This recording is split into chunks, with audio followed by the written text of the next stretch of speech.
Buenas tardes. Mi nombre es Rodrigo Gutiérrez, soy investigador del Instituto de Investigaciones Jurídicas de la UNAM, soy especialista en Derechos Humanos, no soy especialista en bioética, pero hay un puente de relación que yo creo interesante, que hay que consolidar y seguir construyendo en relación a ese paradigma de la bioética como el paradigma de los derechos fundamentales, de los derechos humanos, especialmente los derechos sociales. Entonces, la propuesta que yo quisiera compartir con ustedes hoy tiene que ver con ese puente de relación entre bioética y derechos humanos, especialmente derechos sociales, en un marco para mí muy preocupante y que por esa razón he explorado durante los últimos años, que tiene que ver con esta expansión de la tecnología para el desarrollo, es una forma de llamarlo, tiene que ver fundamentalmente con los procesos neuroextractivos que están hoy, desde la lectura que yo hago, desatados en nuestro país, y que generan debates en el campo de los derechos económicos, sociales y culturales, de los derechos humanos en general, y yo pienso que también deberían ser parte de la reflexión de la bioética. Espero que no me equivoque y ustedes lo compartan. Bueno, yo tengo un par de láminas que son muy básicas en relación a lo que la bioética significa, probablemente muy superficiales para ustedes que son especialistas en la materia. Desde mi punto de vista, pues la bioética, como se dice en la pantalla, es una rama de la ética que lo que hace es debatir e intentar dar respuestas que tienen que ver con ciencias de la vida, con progreso científico, con tecnologías emergentes. Y en general la bioética ha centrado su atención, o más bien la bioética centra su atención en la vida en general, en sus expresiones, no solo en la vida humana. Reflexiona sobre problemas éticos vinculados a la vida y, desde mi punto de vista, la vida donde esté, con atención a problemas sociales y medioambientales, es decir, la vida contextualmente analizada. Yo pienso que la bioética debería de explorar estos campos con mayor intensidad. Creo que no lo hace con la suficiente intensidad. Espero que ustedes, cuando entremos al momento de intercambiar ideas, me puedan rebatir esto que yo estoy colocando. En general, pienso, y espero equivocarme, que la bioética, en donde ha centrado su atención, es en temas de reproducción asistida, terapia genómica, eutanasia, trasplante de órganos, manejo de datos genéticos, uso de células madre embrionarias. Creo que es ahí donde se ha concentrado el debate bioético. Y es fundamental, y son debates de una enorme trascendencia. Mi propuesta es ir al campo de la devastación de la naturaleza y la destrucción consecuente de culturas por procesos tecnológicos y llamados de desarrollo, a los que aludiré más adelante. En el debate bioético hay un debate que es de carácter individual, muy amplio, en el campo biomédico, y por lo tanto su vínculo con la salud es muy estrecho. Sin embargo, hay otro debate, un debate de carácter más general, más contextual, una bioética global preocupada por cambios climáticos, por distribución de justicia en materia de naturaleza en el mundo. Y ese es el que yo he estado intentando explorar. Lo bio de la bioética no solo se refiere a los temas humanos, médicos, de salud, sino se refiere, pienso yo, a la vida en general, y por ello, insisto, la bioética podría entrar en una cantidad muy importante de temas y discusiones y problemas donde se están relacionando avance tecnológico, vida humana, otras especies, naturaleza. Y considero que hoy, en el mundo en general, pero de forma muy acentuada en América Latina y México, tristemente como una expresión adelantada de eso, se están generando grandes problemas en el marco de lo que denominamos desarrollo, por la llegada masiva de inversiones, muchas de ellas inversiones extranjeras, que aterrizan en nuestro continente, en nuestros territorios, y además en territorios muy específicos de vida indígena, campesina, con recursos naturales, de megaproyectos de inversión, como pueden ser la mega minería tóxica a cielo abierto, o como pueden ser las energías alternativas, las eólicas, por ejemplo. Justo ayer estuve en Oaxaca, hay una discusión muy intensa, sobre todo en el Istmo de Tehuantepec. Ya les contaré más adelante las expresiones de desarrollo que se están manifestando en esos territorios indígenas y campesinos. Y todos ellos, todos estos proyectos, presas, trasvases, plantaciones transgénicas, mega desarrollos turísticos, son temas que están incidiendo en la vida de las personas, de las comunidades, de las plantas, de los animales, y por lo tanto, insisto, me parece que son asuntos que competen a la discusión bioética. Bueno, esta es una imagen de un caso bastante conocido, Tajamar. Así estaba Tajamar, así está ahora, por lo que se denominan proyectos de desarrollo, en este caso de turismo, ¿no? Se nos dice que lo que hay que fomentar es la inversión, para que esa inversión pueda generar empleos, riqueza, crecimiento. La idea de desarrollo, desde mi punto de vista, de forma poco afortunada, en el marco, digamos, de la globalización, está muy vinculada a la idea de inversión, crecimiento, competencia, ¿no? Parece que no podemos pensar más allá del crecimiento. Y el crecimiento, obviamente, lo que significa el crecimiento económico, tenemos que crecer, o sea, siempre estamos deseando crecer al 7% y nos preocupamos porque solo crecemos un 3%. Bueno, el problema es que las expresiones del crecimiento tienen un reflejo en nuestros territorios, y algunas de ellas son bastante preocupantes, como las imágenes que les muestro. En América Latina y en México, de una forma muy obvia, está desatado, yo considero, una ofensiva muy agresiva que está afectando la vida de personas y de pueblos. Es una ofensiva que se expresa en estas grandes megaobras, pero que es mucho más que eso. Las megaobras no son más que la expresión, en ocasiones incluso, de una crisis por sobreacumulación en el proceso de desarrollo del capitalismo. Son salidas geográficas que el capitalismo necesita en crisis de sobreacumulación. Hay tanto dinero acumulado. Nunca en la historia del planeta había habido tanto dinero acumulado en tan pocas manos. Y eso es problemático. El dinero tiene que circular, si no, el modo de producción llamado capitalismo pues, se ahoga, se muere. Entonces, el capitalismo lo que hace es abrir nuevos nichos de mercado y ocupar nuevos territorios. Tienen permanentemente que estar ampliándose. Y eso pues genera un avance de la frontera extractiva sobre nuestros territorios. América Latina están siendo espacios privilegiados para la ocupación de territorios por parte de estas megaobras. Y eso se traduce en destrucción de culturas y, por supuesto, de los entornos ambientales que les permiten desarrollarse.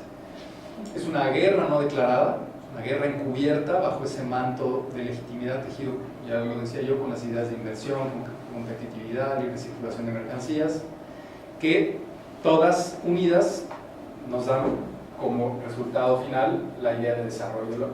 El desarrollo está muy instalado en nuestro imaginario, y sobre todo en el imaginario de nuestros líderes, de las personas que encabezan los gobiernos, como eso, ¿no? Hay que crecer, competir, estar en la competencia del mercado internacional global, de los commodities, del agua, de la vivienda, y por lo tanto, para generar ese desarrollo y ese crecimiento, lo que hay que traer es inversión, hay que traer empresas, pero para que las empresas vengan, tenemos que convertir a nuestros territorios en espacios atractivos.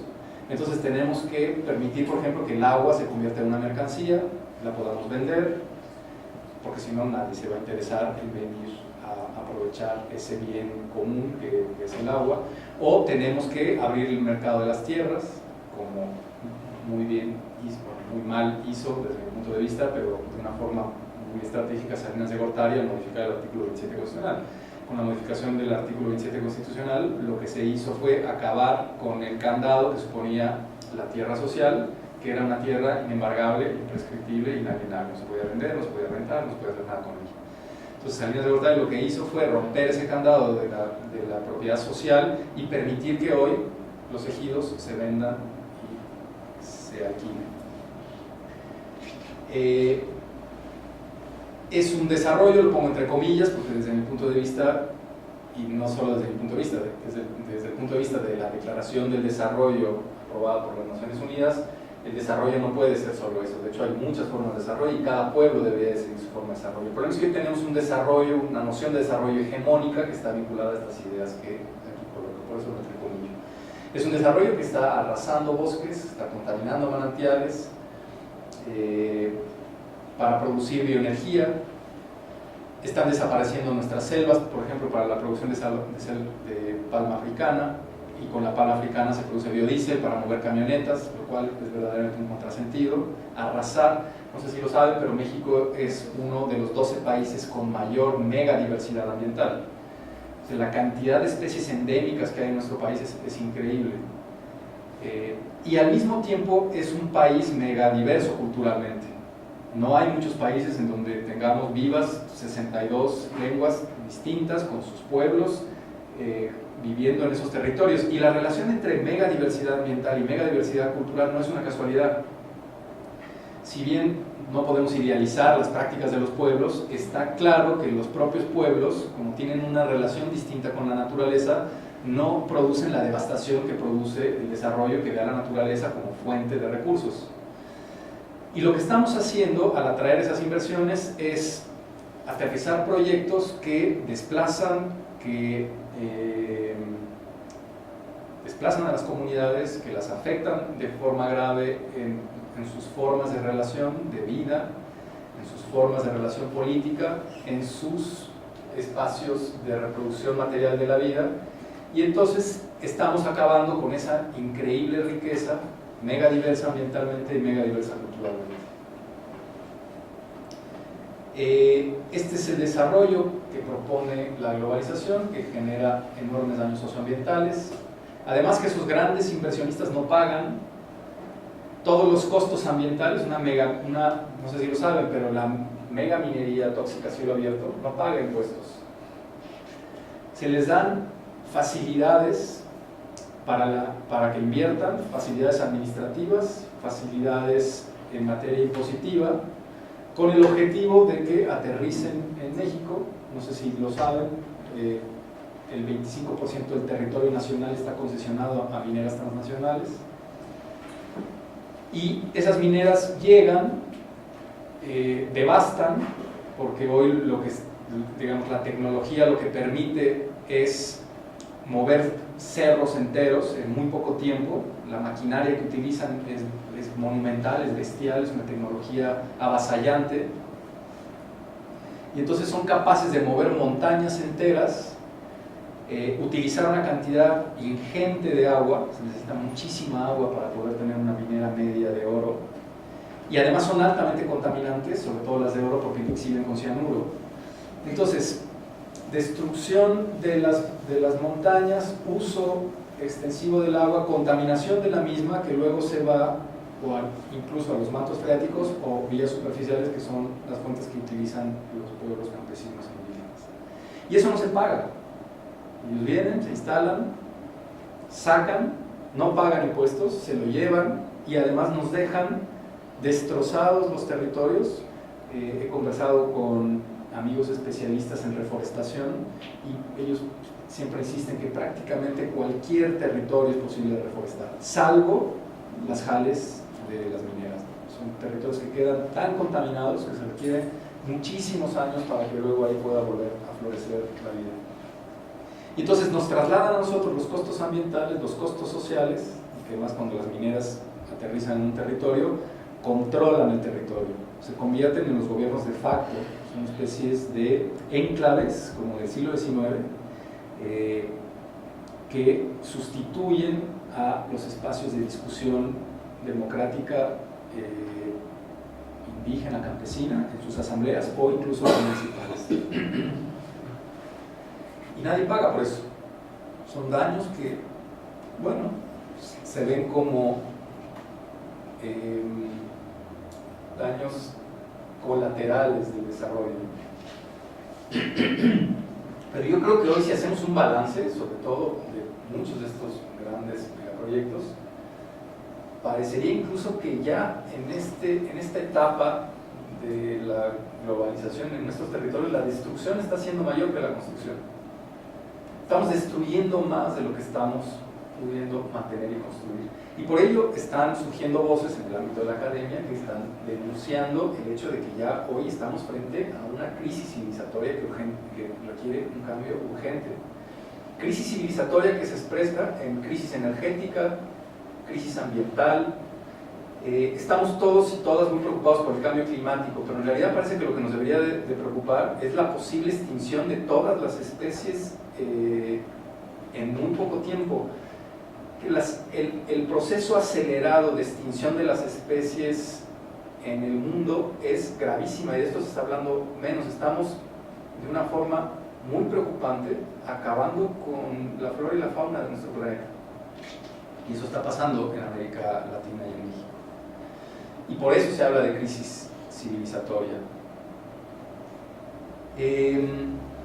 Evidentemente, pues dentro de este marco muy preocupante hay un deterioro de vida de las culturas, de los ecosistemas, y yo he intentado aprovechar esta categoría, la categoría de neoextractivismo, que ya ha ido adquiriendo carta de naturalidad en el debate académico, para explicar algunos de estos fenómenos, ¿no?, que están provocando daños gravísimos. El extractivismo, pues, es una categoría útil que ahonda justamente en la explicación de estos procesos de expansión del capital, así como de apropiación y destrucción de bienes comunes. Explica esta fase expansiva del capital, muy agresiva, en la que poderes privados de empresas multinacionales, protegidos por este discurso del libre mercado, no encuentran límites. Este es un tema muy preocupante. Así como hoy hay una acumulación de riqueza en muy pocas manos, se dice en el 1% de la población, ya los datos no los recuerdo, pero son 420 personas que tienen en sus cuentas de banco la misma cantidad de dinero que 3.500 millones de personas, que es la mitad de la población mundial. O sea, hay 400 personas con un capital acumulado a la de la mitad de la población mundial. Y por lo tanto, esos poderes privados son poderes salvajes, poderes multinacionales. O sea, Walmart tendrá más dinero que 5 países europeos, sin problema. Esa capacidad económica se convierte también en una capacidad política de ejercer presión sobre nuestros estados. Entonces nuestros estados no están siendo capaces de ponerles límites a esos poderes privados que aterrizan. Y eso se traduce en varias cosas. Una, por ejemplo, que sean capaces de producir normas. Si ustedes leen la ley de minas de nuestro país, que es de 1992, Salinas de Gortari, junto con la ley de aguas, también de 1992, 2 años antes del Tratado de Libre Comercio, es una ley elaborada por las transnacionales mineras. Es una ley que considera la minería de utilidad pública, lo cual no se entiende por qué, si es un negocio privado. Bueno, sí se entiende por qué, si es de utilidad pública los terrenos se pueden expropiar. Entonces los mineros tienen derecho a que se les expropien los terrenos para poder. La minería, según esa ley, es una actividad preferente sobre el terreno, incluso que el cultivo y que la propia vida de las personas. Tienen concesiones a 50 años, que se pueden duplicar por otros 50 años, lo cual pues anula la idea de la concesión. La concesión debería ser un instrumento para intentar generar algún tipo de control sobre el privado. Sin embargo, aquí les estamos dando la tierra durante 100 años. Tienen acceso preferente al agua, no pagan impuestos, y 3 o 4 barbaridades más. Es una ley que claramente fue diseñada por ese mundo que estaba muy interesado en aprovechar nuestro subsuelo. Entonces, esos poderes no están encontrando límites en el Estado. Por eso este mapa, que puede parecer una caricatura burlona, en alguna medida expresa cómo está hoy organizado el mundo. No sé si lo saben, pero el derecho suele contribuir mucho a esto, ¿no? México ha firmado 43 tratados de libre comercio, además del TLC, y muchos de ellos son acuerdos para la protección de la inversión. Esos acuerdos lo que permiten es que cuando una empresa multinacional tiene un conflicto en un estado, puede llevar su caso no ante la justicia ordinaria, sino ante tribunales arbitrales que están en el ámbito internacional del derecho privado. El CIADI, por ejemplo, del Banco Mundial. Entonces, imaginen que una minera viene a México, tiene previsto no solo invertir una determinada cantidad de millones de dólares, sino además ganar en los 20 años que imagina puede hacer negocio en nuestro país.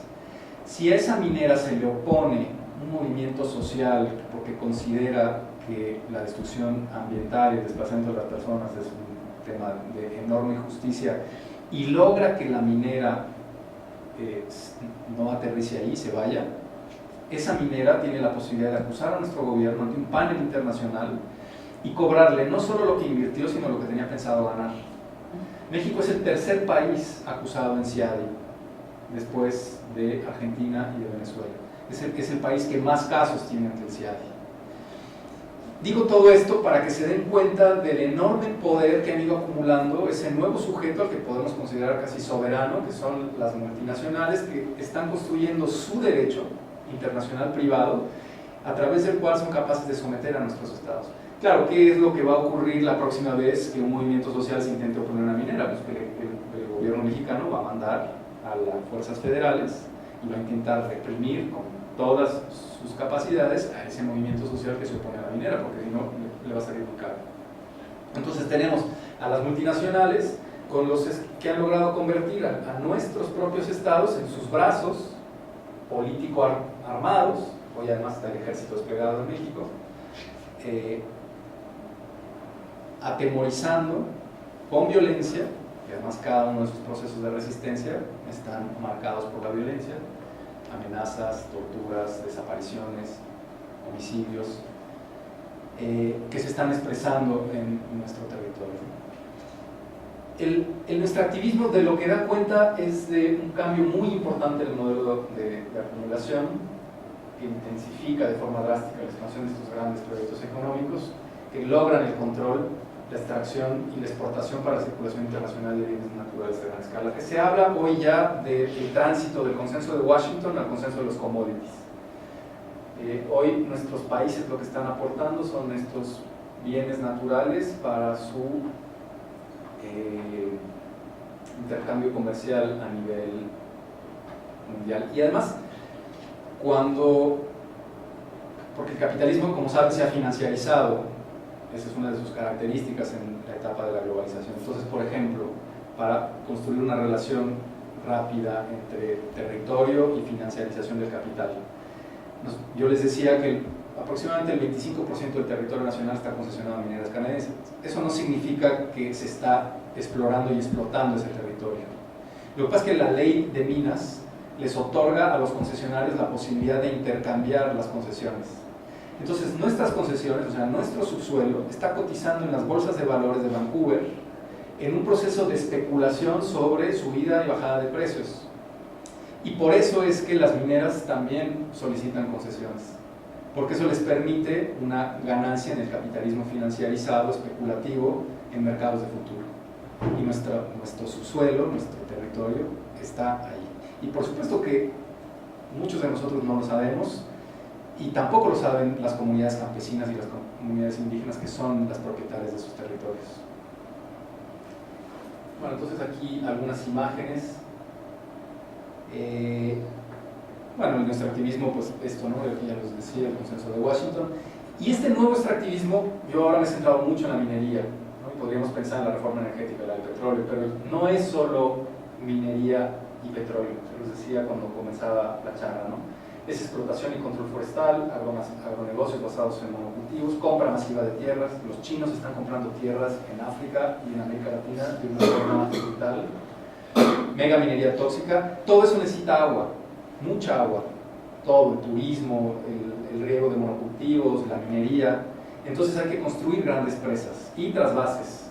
Es un proyecto de desarrollo que además se vuelve negocio. Hay que llevar el agua de la comunidad yaqui a la ciudad de Hermosillo, donde se está planeando un corredor industrial para que México se desarrolle, crezca y pueda producir coches y computadoras, laptops, para luego regarlas en el mercado internacional de los gadgets, ¿no? Entonces, claro, hay que matar ríos. Una presa, que hoy se vende como un proyecto de desarrollo, con las grandes catedrales del siglo XXI, en realidad mata un río. Entonces pónganle un muro de 180 metros a un río para lograr que esa agua ya no fluya, y eso produce la muerte del río. De la cortina hacia abajo ya no va a fluir agua. Y no es que solo contengamos el agua, es que todo lo que hay debajo del río, pues son bosques, selvas, pueblos, bueno, pues nada, se quedan sin agua. Digamos, todo el caudal ecológico que un río supone, nada, hoy se toma una decisión porque necesitamos agua para la minería, no sé dónde, a matar Río Sierra Norte, Puebla. 7, 8 presas proyectadas en espacios muy pequeños. Yo les decía que acabo de estar el día de ayer en Oaxaca. Si la ley minera nos preocupa, o la ley de agua, que nos preocupó a la ciudadanía en general y se generó un movimiento social muy importante que frenó la iniciativa Korenfeld, porque era garantizar el agua para esos proyectos de desarrollo.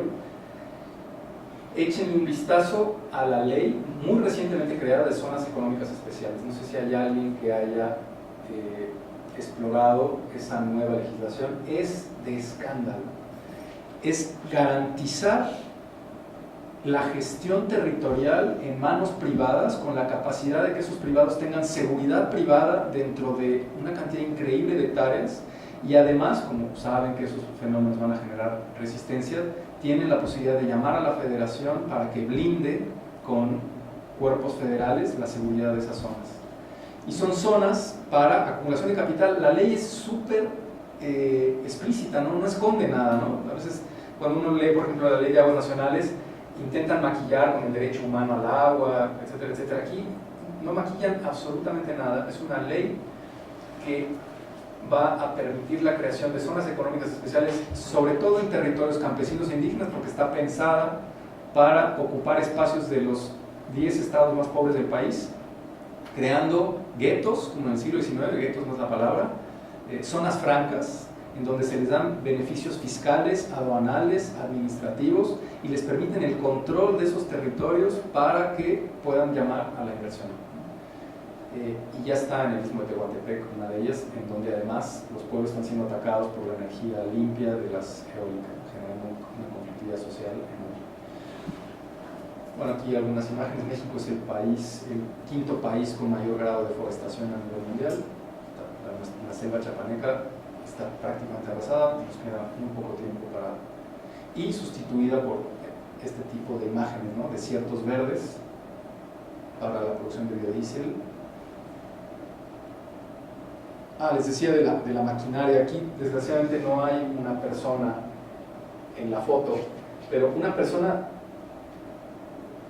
no llega ni aquí de la rueda.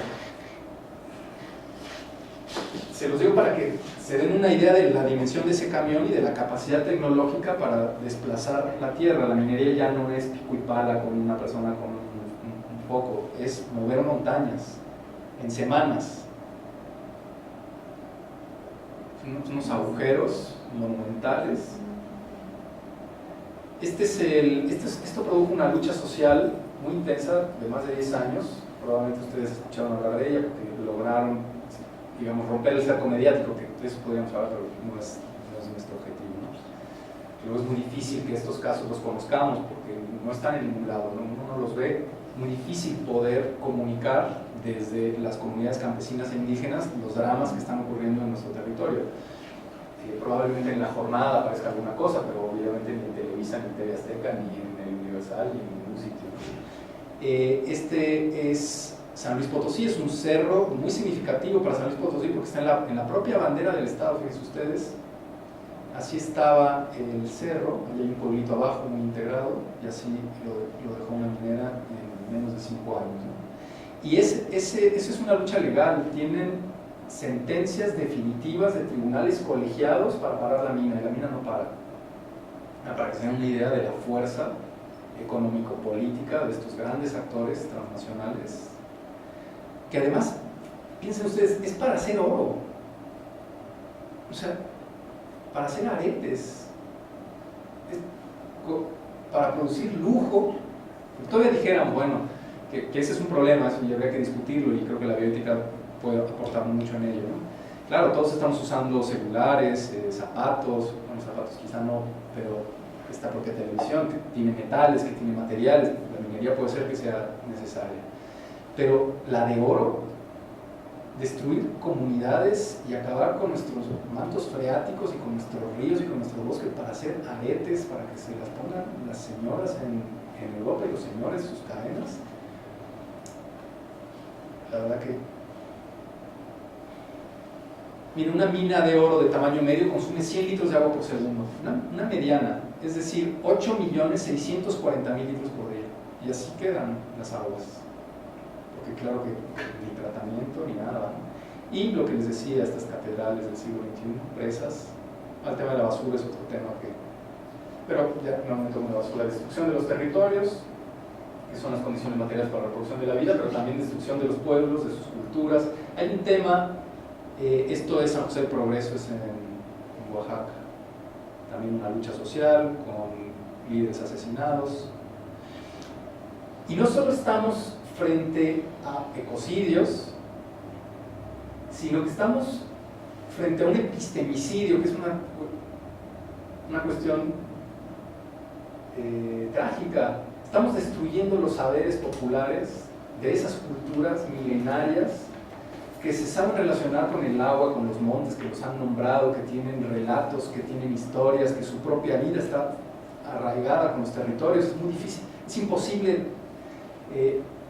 disociar la vida de estas comunidades de su propio territorio. Ese territorio fue producido y es producido históricamente por esos pueblos, lo han nombrado, lo conocen, lo han protegido, se alimentan de él, lo han reconstruido en función de sus propias necesidades. Todo ese conocimiento, todo ese saber histórico lo estamos pasando por encima, y basta con 3 semanas, ¿no? No es que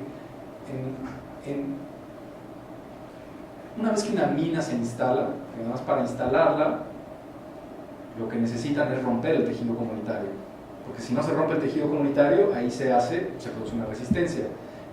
Los mineros son ingenieros en conflicto, llevan 400 años trabajando en este país, saben perfectamente lo que tienen que hacer. Entonces, lo primero que hacen es ir, comprar conciencias, pagar dinero, comprar al presidente municipal, identificar a los líderes, ofrecerles ganancias, meter a sus hijos a 3 o 4 en los proyectos económicos. Con eso rompen el tejido comunitario, dividen las comunidades, las enfrentan, y entonces ya, digamos, pavimentan el terreno para poder comenzar a desarrollar el proyecto. Entonces las familias quedan peleadas, se producen desplazamientos, el pueblo chinanteco está prácticamente extinto por la presa Cerro de Oro, que se construyó en la década de los 60, ¿no? Un desplazamiento masivo interno de miles de personas que no han podido reconstruir sus formas de vida. Y otro tema delicadísimo también, que seguramente en la bioética lo han discutido mucho, es este otro que me preocupa, que es el de la diversidad genética, ¿no? México, como saben, como parte de los países mesoamericanos, es quien domesticó el maíz. El maíz es una planta artificial, no es una planta natural, fue domesticada, o sea, el teocintle es la planta que más se le parece en estado natural, pero el maíz es artificial. Y es un artificio que produjeron mujeres durante 10.000 años de experimentación genética con semillas, seleccionando las mejores semillas, intercambiando en mercados diversos desde hace 10.000 años y sembrando esas semillas en distintos sitios.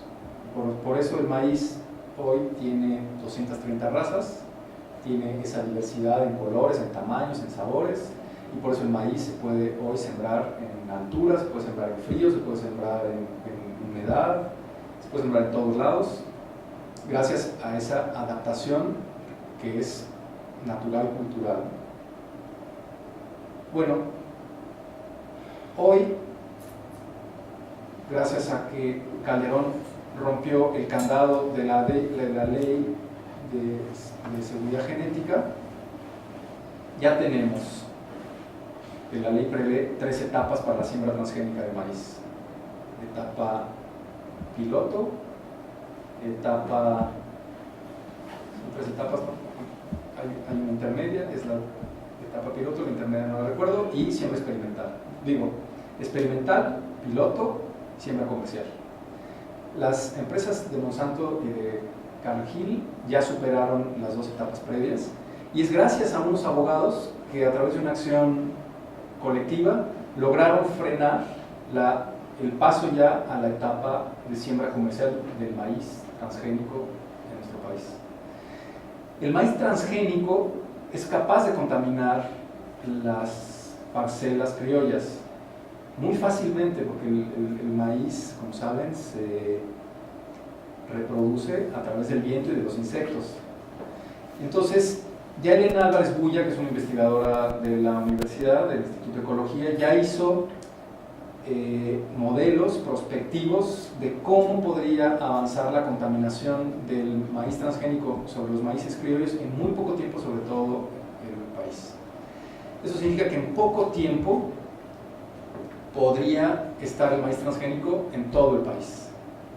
Y la diferencia entre el maíz criollo es que, como es un producto cultural, social, cultural, no tiene dueño, es un bien común, es de todos. Nadie se atrevería a decir: ese maíz es mío, yo lo produje. Ninguna mujer podría decir eso. En cambio, Monsanto sí le pone marca a su maíz y lo puede rastrear. En Estados Unidos hay cientos de demandas en tribunales civiles iniciadas por Monsanto para perseguir a campesinos que tienen contaminación transgénica pero que no pagaron por la semilla. Es que en realidad la semilla transgénica es una herramienta para poder controlar las semillas en distintas regiones del país. Elena lo dice siempre muy bien: es una tecnología chatarra, en realidad no evita las plagas, el maíz BT, que supuestamente tiene un insecticida incorporado dentro del propio maíz, eso es lo que venden. Monsanto dice que va a matar la plaga. O sea, al BT lo que hicieron es que le inocularon un gen de una bacteria que mata a una mariposa, que es la que come el maíz, y la mariposa muerde el maíz, y como tiene ese gen de esa bacteria, se produce mucha baba y se intoxica y se muere el bicho, en ciencia ficción. Entonces, por eso se ha dicho: bueno, está bien, se come la mariposa y se intoxica con baba, ¿qué pasa si lo comemos nosotros? Bueno, han desplegado una cantidad increíble de dinero para decir que no pasa nada, no nos preocupemos. Pero en realidad Elena lo que subraya es que el BT ni siquiera mata a la plaga, porque esa plaga además está en Estados Unidos, no está en México. No tenemos la plaga, además no es eficiente, no permite matar a la plaga, pero lo que sí permite es que el maíz tenga dueño. Entonces el maíz va a tener una patente y ellos van a poder cobrar por esa semilla, que luego se puede extender por todo el país de una forma natural, y entonces ir a perseguir a los campesinos que no hayan pagado por ello. Entonces es una estrategia de control óptima para generar un mercado y apropiación, y eso está a punto de ocurrir. Les digo que esa lucha está prendida con un alfiler. Bueno, hay un movimiento social: sin maíz no hay país, y el campo no aguanta más, que se han construido campañas muy interesantes para intentar frenar eso, y luego un abogado por ahí que interpuso una acción colectiva y frenó la posibilidad de que se pase de la siembra piloto a la siembra comercial. Pero cuando se caiga esos juicios, tendremos ya siembra comercial de maíz transgénico en México. En Argentina ustedes no pueden encontrar un solo campo de cultivo de soya criolla, no hay. Toda la soya es transgénica. Claro, eso no genera un problema cultural como nos lo genera aquí. El maíz es el corazón alimentario, ya no digo de nuestros pueblos, de nosotros y nosotras mismas. Todos los días comemos maíz. de una u otra forma, en múltiples presentaciones. Intenten hacer una tlayuda con maíz blanco de Sonora. No se puede. El maíz que se necesita para la tlayuda es el maíz de Oaxaca. Y lo que vamos a perder con esto es la diversidad genética de ese experimento femenino genético de 10.000 años. Bueno, todo lo que les estoy contando pues, se traduce, todo, cada una de esas cuestiones, el aterrizaje de una mina, la compra masiva de tierras, maíz transgénico, todo prácticamente puede ser traducido a la violación de derechos económicos, sociales y culturales, ambientales. Y yo creo que todo eso, ustedes me dirán, me corrigen, yo se los decía al principio, yo no soy un especialista en bioética, pero creo que la bioética puede dar importantes debates en cada una de estos ámbitos de discusión. La bioética sería muy interesante que también aportara, ¿no?, conocimiento a este debate sobre el desarrollo. Represo un río y con ello llevo agua a una ciudad en el desierto donde se impulsa un corredor industrial que dará trabajo. Una pregunta que yo creo que se puede abordar desde la bioética. ¿Es posible desplazar una población para construir una presa? ¿Es necesario? ¿Es conveniente? ¿Vale la pena? ¿Beneficios? ¿Costos?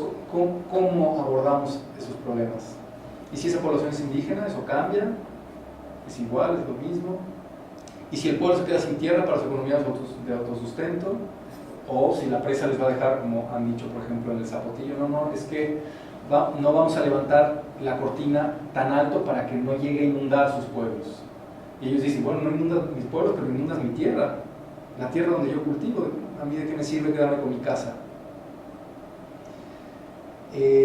Se puede fomentar el crecimiento de una ciudad en un desierto donde no hay agua. O sea, Hermosillo está creciendo de una forma escandalosa. Nuestras ciudades en general están creciendo de una forma muy acelerada, pero en Hermosillo, en el norte del país, como saben, no hay agua. ¿Podemos seguir generando esos procesos de expansión urbana radical en lugares donde no hay agua? No lo sé.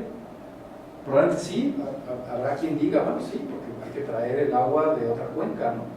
Y entonces la bombeamos con un supertubo, Acueducto Independencia, como están en Monterrey, trayendo el agua, ¿no?, o como estamos en la Ciudad de México, quitando el agua a las más aguas, ¿no?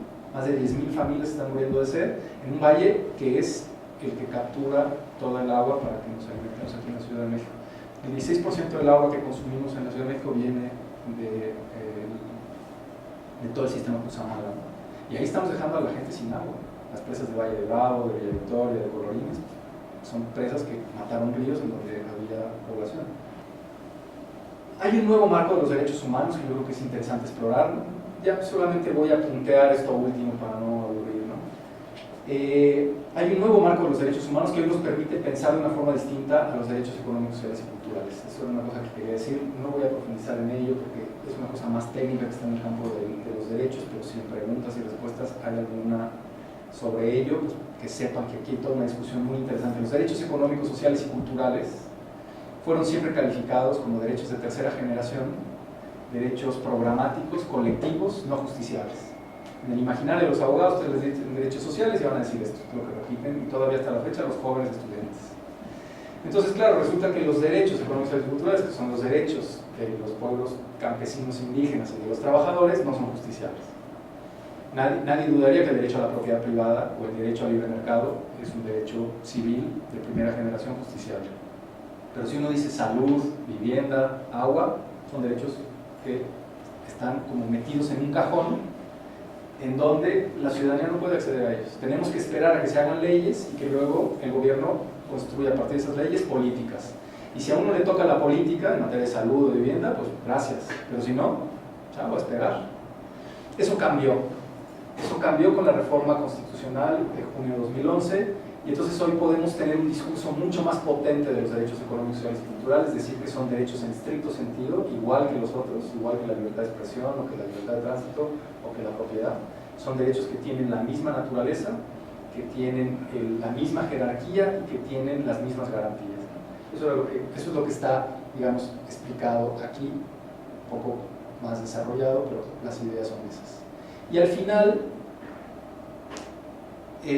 quería también, para no dejar incomunicado ese puente entre los derechos y la bioética, compartirles, seguramente ustedes la conocen, la Declaración Universal sobre Bioética y Derechos Humanos, que fue aprobada en esa Conferencia General de la UNESCO en el 2005, y que es un instrumento que ya nos permite un diálogo importante, intenso, yo creo que todavía tenue, entre esa disciplina, si la podemos denominar así, de la bioética y la de los derechos económicos, sociales y culturales.